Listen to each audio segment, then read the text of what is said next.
WeatherXM has deployed over 700 decentralized weather stations around the world to harvest local data, which provides station owners with utility tokens in return. Blockchain and crypto are coming to a local weather station near you, or at least that's what one group of Athens-based engineers is trying to accomplish. WeatherXM is using a combination of blockchain-based data verification with crypto incentives to get people worldwide to capture their local weather data for more accurate forecasting. Cointelegraph sat down with WeatherXM co-founders, CEO Manolis Nikiforakis and Chief Technology Officer Nikos Tsilagaridis for an interview in Athens, Greece. They talked about how Web3 tools provide the best solution to the lack of quality and the quantity of available weather data.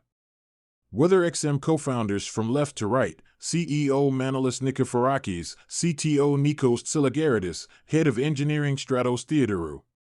The company is deploying a new infrastructure of community-powered weather stations built with blockchain-based Oracle hardware. It creates smart contracts of information gathered from localized weather stations, from which decentralized weather data is produced. The smart contracts verify both the location of the station and the non-fungibility of data collected from the location. Then we monetize those services and put the value back into the original people who created the data in the first place, which are the weather station owners, who we call weather miners, says Nikiforakis. The native utility tokens of the network are WXM and data credits, DC. Using the crypto incentives, we have transparent and fair mechanisms that will make sure that once value is produced and obtained by a third party, it will circulate back to the community. According to the co-founders, the project includes both weather enthusiasts and those with a more tech-savvy background. Currently, over 700 weather stations are set up around the world from the United States and Europe to as far east as Vietnam. Nikiforakis says within the next few months at least another 2,000 will be shipped out for users to start collecting data. Weather stations with Web3 hardware developed by WeatherXM in Athens, Greece. The creators of WeatherXM say decentralization is inherent to the project.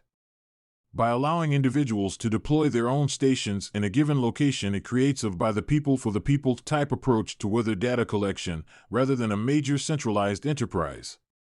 The more dispersed the decentralized weather community is, the better it is for the general accuracy of weather data collection and for providing data on locations with little to no known data.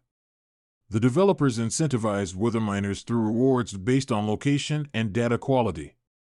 Those in rare locations are proper installations of weather stations, i.e., away from asphalt, not under an awning, reap higher token rewards. Though, due to the stations needing an active connection to the internet, rural stations are even more rare. Roughly 1/3 of the global economic activity is highly weather sensitive, such as international trade and shipping and the agriculture industry. For ordinary people, knowing the weather might affect clothing choices. For businesses, it has a major impact on the ability to waste or save resources. There's a whole industry that deals with weather data from an insurance point of view, says Nikiforakis, adding. This means our infrastructure can enable weather insurance smart contracts in the future in ways that traditional weather forecasts or weather networks today cannot. These types of blockchain-based solutions will be important in developing regions that rely heavily on weather-sensitive economic activity. For example, in Africa, 44% of the working population in 2020 had agriculture-related employment. WeatherXM has used its collected weather data to service extensive operations like the Athens International Airport and a major regional telecom provider, the team said.